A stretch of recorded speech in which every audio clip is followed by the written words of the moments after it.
Welcome back ناظرین، جیسے کہ آپ نے جانا کہ انتظامی امور کس طرح چلائے جانے ہیں کرونا کے بعد، جو اب کالجز کو اوپن کیا جانا ہے، سکولز کو اوپن کیا جانا ہے، انتظامیہ کا موقف آپ نے جانا۔ اب ہم اس حوالے سے بات کرنے کے لیے پہنچے ہیں اور ہمارے ساتھ موجود ہیں ڈاکٹر مرید حسین، اور اس حوالے سے پرائیویٹ سیکٹرز کو یہ دیکھ رہے ہیں، اور اس حوالے سے ہم ان سے جانیں گے کہ جو پرائیویٹ کالجز ہیں اس حوالے سے وہ کس طرح تیاریاں کر رہے ہیں، جو بار بار کالجز کو سکولز کو بند کیا جاتا ہے پھر اوپن کیا جاتا ہے، تو ان کو کس طرح کے مسائل کا سامنا ہے۔ اور ایک بار پھر ایک ٹائم دیا گیا ہے کہ 1 فروری تک تمام یونیورسٹیز اور اس کے علاوہ کالجز کو اوپن کر دیا جائے گا، تو وہ اس حوالے سے کیا تیاری کر رہے ہیں۔ سر بتائیے گا، کرونا کی جب سے لہر شروع ہوئی ہے سب سے زیادہ افیکٹ تعلیمی سیکٹر کو ہو رہا ہے، جو ہمارے ٹیچرز ہیں جو اس شعبے سے منسلک ہیں، اس کے علاوہ جو اسٹوڈنٹس ہیں جن کا تعلیمی کیریئر بننا ہے، تو اس حوالے سے مسائل کا سامنے ہے۔ آپ اس کو کس طرح دیکھ رہے ہیں کہ حکومت نے اب ایک ڈیٹ دی ہے کہ 1 فروری تک ہم مکمل طور پر تعلیمی پروسیجر کا آغاز کر دیں گے، کیسا دیکھ رہے ہیں آپ اس کو؟ یہ بہت بڑا ایشو ہے۔ پچھلے سال کو 23 مارچ سے یہ سلسلہ چلا لاک ڈاؤن کا، اور یہ پورا سال چلتا رہا ہے۔ اسٹوڈنٹس کے مسائل اس طریقے سے ہیں، جب ہماری گورنمنٹ نے آن لائن سسٹم شروع کیا ہے، آن لائن سسٹم سے ایجوکیشن بیٹر نہیں ہو سکتی۔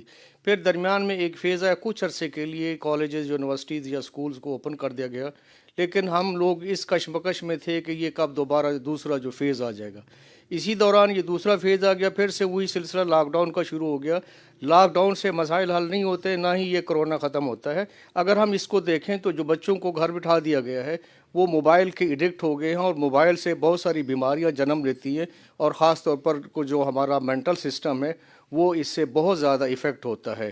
میں بھی بچوں کو موبائل دے کے تو وہ اپنی ایکٹیویٹیز میں لگ جاتی ہیں۔ اس کے علاوہ ہم اگر اس کو دیکھیں تو ساری خواتین، مرد یا بچے بازاروں میں ہمیں نظر آتے ہیں۔ یہ سوال میں پوچھنے لگا تھا کہ حکومت نے مارکیٹس پہ کہا کہ ہم معیشت کو نقصان نہیں پہنچانا چاہتے، لیکن سکولز کے حوالے سے، یونیورسٹیز کے حوالے سے ایک باقاعدہ پریس کانفرنس دیکھی، باقاعدہ لائحہ عمل بنایا گیا، کہا گیا کہ اس سیکٹر پہ ہم کرونا افیکٹ کر سکتے ہیں۔ اس پر آپ کیا کہیں گے؟ حکومت کی جو پالیسیز ہیں میں تو اس سے اتفاق نہیں کرتا، کیونکہ ایجوکیشن اور ہیلتھ جو مین چیزیں ہیں، جو ہماری ریڑھ کی ہڈیاں، اور دونوں ہی اس سے ایفیکٹ ہو رہی ہے۔ ہاسپٹل میں بھی عوام وہاں پہ جوک جوک جا رہی ہے، لیکن لوگوں کو صحیح توجہ نہیں دی جا رہی۔ اور اگر کوئی بندہ تھوڑا سا کھانسی بخار میں مبتلا ہوتا ہے تو اس کو کووڈ میں ڈال کے تو اس کو ایڈمٹ کر دیا جاتا ہے۔ اس ٹینشن میں، ڈپریشن میں لوگ مر جاتے ہیں، اور جب ان کو کسی ہاسپٹل میں ڈال دیا جاتا ہے تو ان کی فیملیز ان کو چھوڑ دیتی ہے، اس کو اچھوت سمجھا جاتا ہے۔ اور ایک تو اس کو کرونا ہو گیا، دوسرا وہ تنہائی کا شکار ہوتا ہے اور ڈپریشن میں چلا جاتا ہے، جس وجہ سے اموات بہت زیادہ ہو رہی ہیں، یا لوگ اس تنہائی کا شکار ہو گئے، خودکشی کرنے پر مجبور ہو گئے۔ اس کی وجہ یہ کرونا کے حوالے سے جو اس کو رن کرنا مشکل تھا، انکم کم تھی، اور سر اب جو اعلان ہوا ہے ایس او پیز کی بات کی جا رہی ہے کہ ایس او پیز پر ہر صورت میں عمل درآمد کرایا جائے گا۔ پرائیویٹ سیکٹر کس حد تک پرعزم ہے ایس او پیز پر عمل درآمد کرنے کے لیے، اسٹوڈنٹس کو کلاس میں لانے کے لیے اور ان کو بہتر ماحول فراہم کرنے کے لیے؟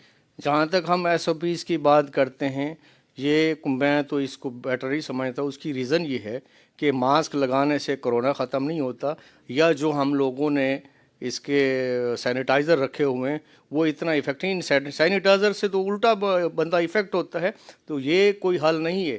یا تو پورا لاک ڈاؤن کر دیں، ٹوٹلی طور پر لاک ڈاؤن کر دیں، کرفیو لگا دیں، مہینے کے لیے، 15 دن کے لیے لگا دیں، تاکہ ہم سارا کلین ہو جائے، اس کے بعد ریسٹارٹ کریں۔ یا اداروں کو بند کر دینے سے مسائل حل نہیں ہوتے، بلکہ اس سے اداروں کو بند کرنے سے ایک تو اداروں کا استحصال ہو رہا ہے، دوسرا تعلیم کا بہت زیادہ جو ایفیکٹ ہے وہ نیگیٹو جا رہا ہے۔ آن لائن سسٹم سے کبھی بھی تعلیم یا لوگ آگے نہیں بڑھ سکتے ایجوکیشن میں۔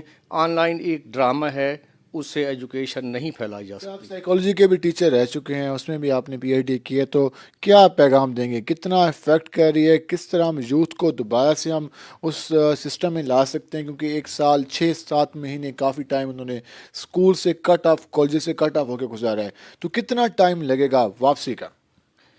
جتنا ہم پیچھے چلے گئے واپسی بہت مشکل ہے، اگر ہو بھی گئی تو وہ تھوڑی بہت ہوگی۔ تو اس سے بہتر یہ ہے کہ ہمیں لوگوں کی کاؤنسلنگ کرنی چاہیے۔ یہ ایک قدرتی آفت ہے، اس سے کوئی بھی نہیں لڑ سکتا۔ اللہ تعالیٰ سے ہم کیونکہ مسلمان ہیں تو اللہ تعالیٰ سے دعا بھی کریں تاکہ اس مصیبت سے ہماری نجات ہو جائے، اور اسٹوڈنٹس کی، ان کے پیرنٹس کی کاؤنسلنگ ہونی چاہیے، تاکہ وہ اس فیز سے، جو ایک کروشل سا فیز ہے،